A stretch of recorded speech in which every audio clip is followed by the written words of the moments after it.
Welcome back to my channel, and for today's video I will be teaching you on how to make a homemade chlorophyll powder.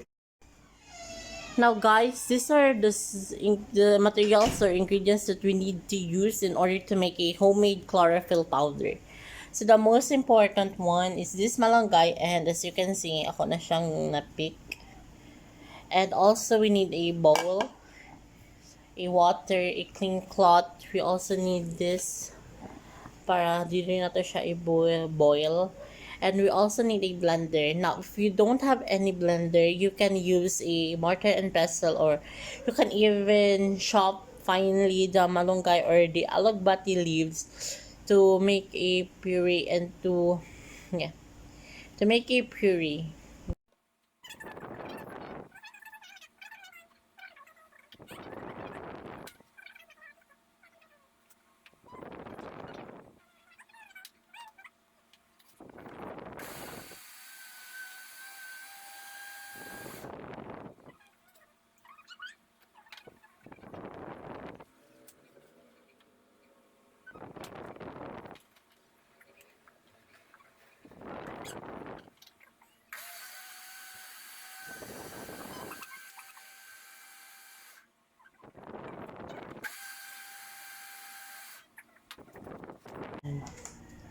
Now guys, after this, so we need to separate it na using a clean cloth and a bowl.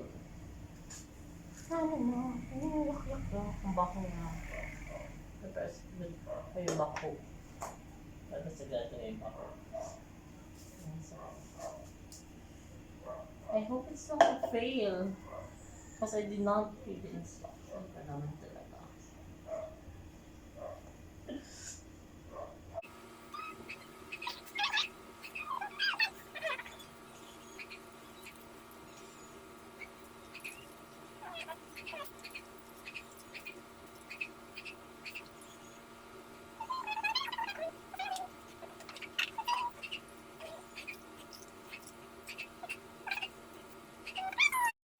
So after squeezing, we need now to boil them in a medium heat. I think that's a medium heat.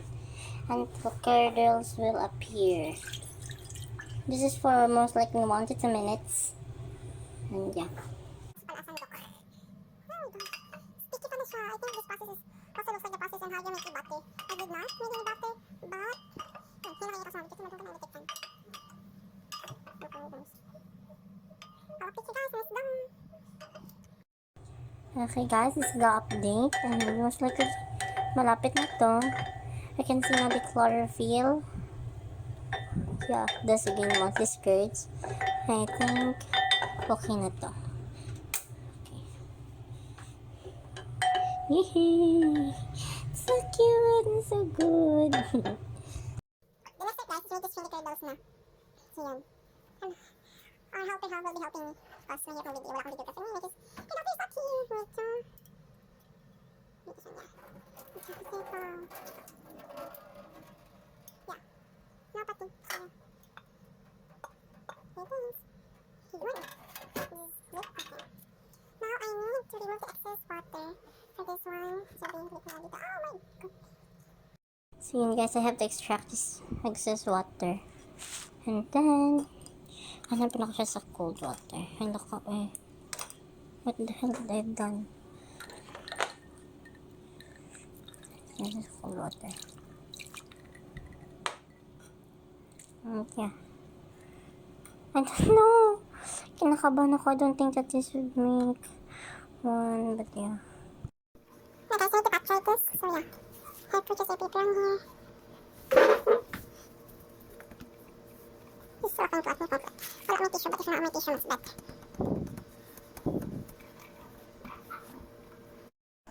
Now guys, I will be putting it under the sun, and I'm lucky that my son ngayon. Super lucky. Because for the past few days, ulan ng ulan. So, I'm just gonna get the chair and see you in the next 4 hours. Guys, I forgot the vlog, but okay nga akong chlorophyll powder and nagadukdok ng ko karon. So,